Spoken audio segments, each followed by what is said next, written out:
Hi everyone, I'm going to share with you today the steps that I'm using to collaborate with Miss Willis for our TYADD collaborative piece.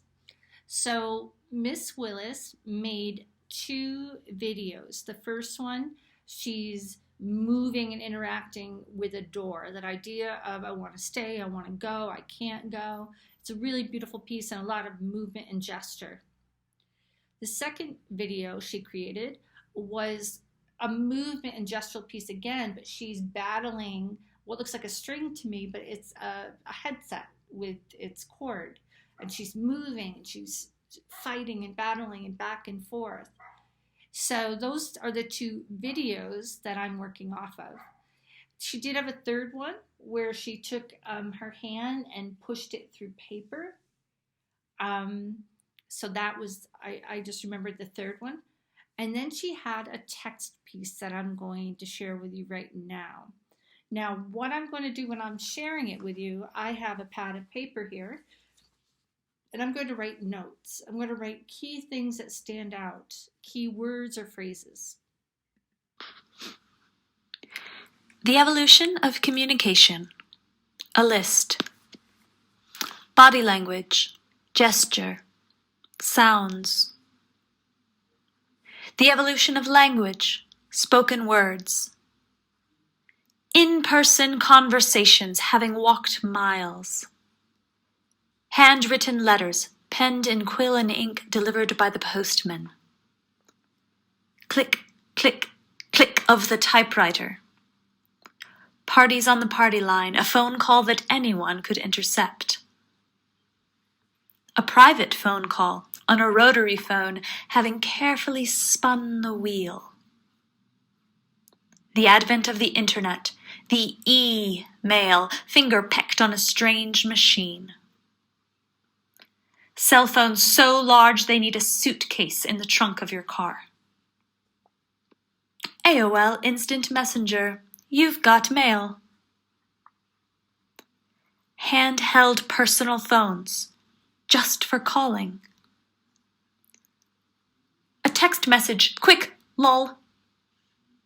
Snapchat, a photo is momentary, but forever. Instant gratification of likes. Tick, tick, tick of the talk.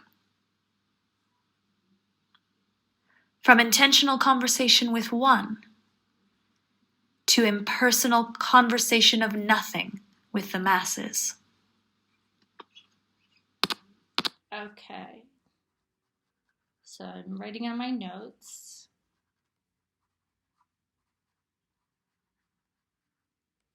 Okay, so what I've written is some key words from her text. So you can see I've got conversation, body language, gesture, communication, handwritten letters, the phone, internet and computers, communication again. She speaks of communication a few times. Photos are momentary and forever. Conversation, intentional conversations with one, or impersonal conversations with the masses. That's super interesting. Now, I'm also going to write down some key things I noticed in her two videos. So one was an idea of gesture, movement, and battle.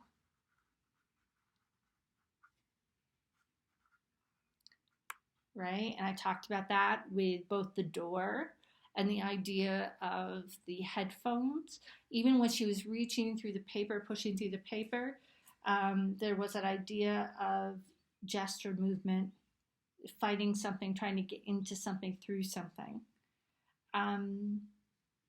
Yeah, the other thing I noticed is the connections that we can make between each other's works. So Miss Willis has my drawing piece that I had made and put found objects on and photographed. And she's going to be looking for things that she can communicate from my piece or decipher from it, right?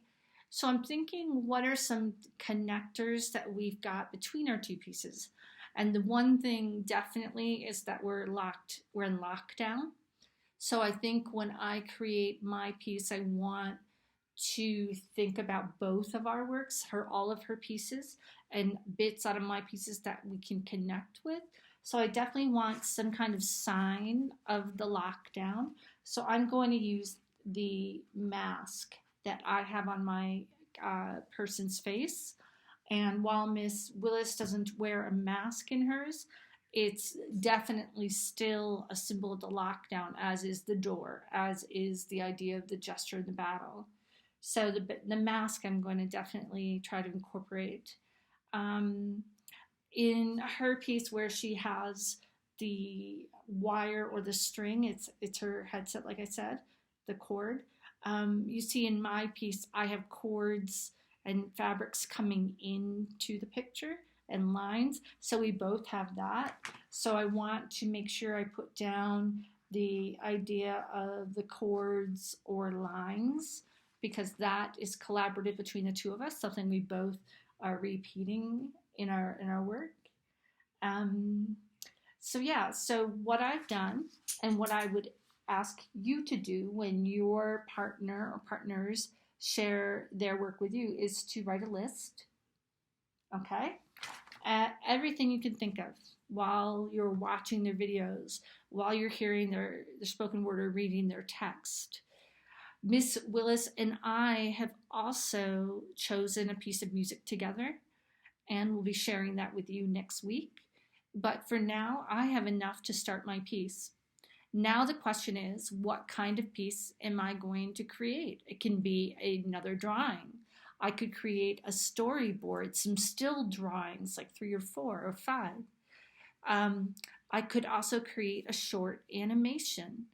It could be a stop motion animation where you might take a piece of paper and you have an object on that paper and you photograph it from above, and then you gently move the object, you photograph it again, gently move it, photograph it again, gently move it, photograph it again, and you do 20, 30 photos, and then you put them into Photoshop or iMovie or an animation program, and you watch as it just ties it all together, right? Sews those pictures together into an animation.